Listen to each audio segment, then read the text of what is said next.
काली गोयल और वो लड़की हॉरर कहानी पार्ट 1। गांव के बाहर एक सुनसान रास्ते पर रात के समय शायद ही कोई जाता था। कहते हैं उस रास्ते पर काली गोयल घूमती है, काली साड़ी में लिपटी, खुले बाल, लाल आंखें और उसके पैरों की आवाज कभी सुनाई नहीं देती। भूतों के किस्से पसंद हैं? राम कुमार चैनल को अभी सब्सक्राइब करें। नई और डरावनी कहानियों के लिए घंटी दबाना न भूलें। राम कुमार, जहां डर का नया पता है। धन्यवाद। एक बार गांव की एक लड़की सुमन देर रात शादी से लौट रही थी। उसके घर तक जाने के लिए वही सुनसान रास्ता पड़ता था। सबने उसे मना किया, पर सुमन ने कहा, डरने की कोई बात नहीं है, मैं चली जाऊंगी। रात का सन्नाटा और दूर से कुत्तों का भौंकना माहौल को और डरावना बना रहा था। अचानक उसे लगा कि कोई उसके पीछे चल रहा है। उसने कदम तेज किए, लेकिन पीछे से आती ठंडी हवा और चूड़ियों की खनखनाहट ने उसका डर बढ़ा दिया। वह मुड़ी तो देखा, एक औरत काली साड़ी में खड़ी थी। उसका चेहरा अंधेरा में छुपा था, बस लाल चमकती आंखें दिख रही थीं। औरत बोली, इतनी देर रात अकेली कहां जा रही है सुमन? सुमन हड़बड़ा गई। उसने कभी उस औरत को नहीं देखा था, पर वो उसका नाम जानती थी। सुमन ने धीरे से कहा, मैं घर जा रही हूं। औरत धीरे धीरे उसकी ओर बढ़ी। उसके पैरों की आहट नहीं थी, पर जमीन पर खून के निशान छोड़ती जा रही थी। सुमन के पैर कांपने लगे। उसने भागना चाहा, मगर उसके कदम जैसे जमीन में धंस गए हों। औरत उसके बिल्कुल पास आकर मुस्कुराई, मुस्कान ऐसी जैसे किसी जानवर की दांतों से भरी हुई हो। उसने फुसफुसाते हुए कहा, तुझे घर नहीं जाना चाहिए था, तुझे तो मेरे साथ चलना चाहिए। इतना सुनते ही सुमन ने चीख मारने की कोशिश की, पर उसकी आवाज ही बंद हो गई।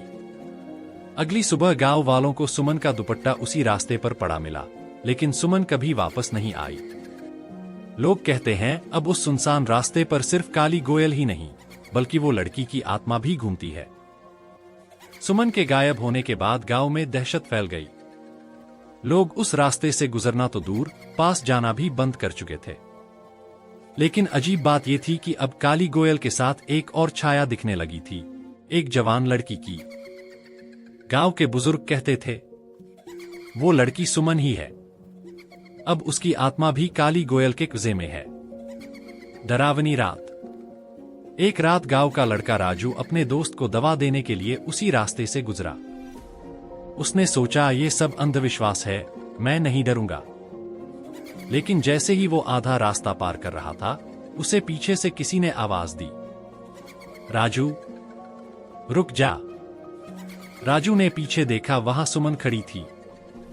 वही सुमन जो हंसती थी, बातें करती थी, लेकिन उसकी आंखें अब पूरी तरह काली हो चुकी थी।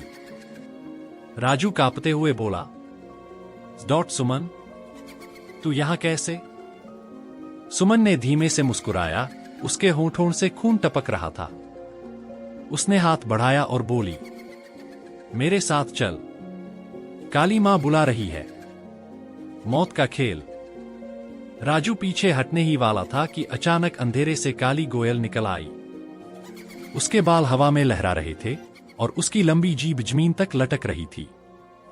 काली गोयल ने गरजते हुए कहा, अब ये भी हमारा है।